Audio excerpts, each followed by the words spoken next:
Jeshi la Sudan limechukua udhibiti kamili wa ikulu ya mjini Khartoum leo Ijumaa, katika mojawapo ya mafanikio makubwa katika mzozo wa miaka miwili unaotishia kuisambaratisha nchi hiyo. Televisheni ya Sudan na vyanzo vya kijeshi vimesema vikosi vya jeshi vimewafurusha wapiganaji wa RSF kutoka kwenye maeneo ya ikulu. Taarifa kamili na Saleh Mwanamilongo. Msemaji wa jeshi la Sudan Nabil Abdallah amesema vikosi vya serikali vimeangamiza kabisa wapiganaji na vifaa vya adui. Abdallah ameiambia televisheni ya taifa kuwa jeshi lilichukua silaha nyingi kutoka kwa wanamgambo wa RSF.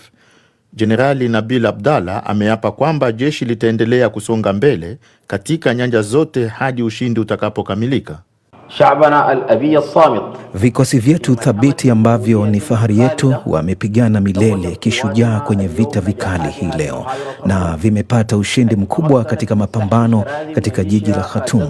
Vimefanikiwa kuwafurusha wapiganaji wa kigaidi wa kundi la RSF wanaoongozwa na Hamdan Dagalo katika maeneo ya Mid Khartoum, Souk al-Arabi na kwenye majengo ya ikulu. Hii ni ishara ya uhuru na heshima kwa watu wa Sudan. Kwa msaada wa Mungu, majeshi yao na pia jeshi limezikamata silaha na zana zake nyingi katika maeneo yaliyotajwa.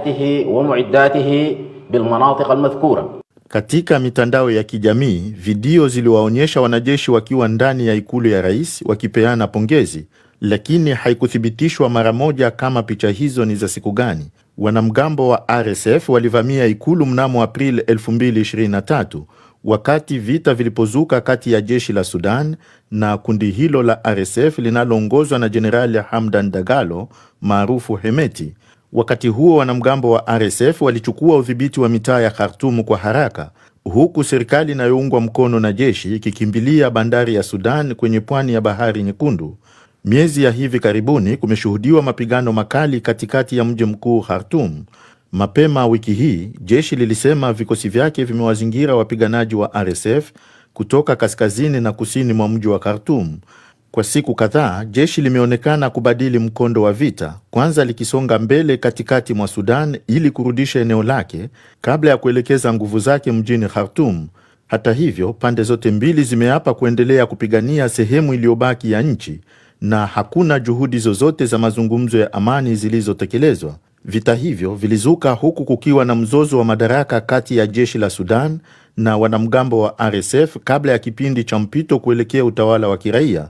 Kwa takriban miaka miwili, vita hivyo vya Sudan vimeua makumi ya maelfu ya watu na wengine zaidi ya milioni 12 wamelazimika kuyahama makazi yao na kusababisha janga kubwa zaidi la kibinadamu.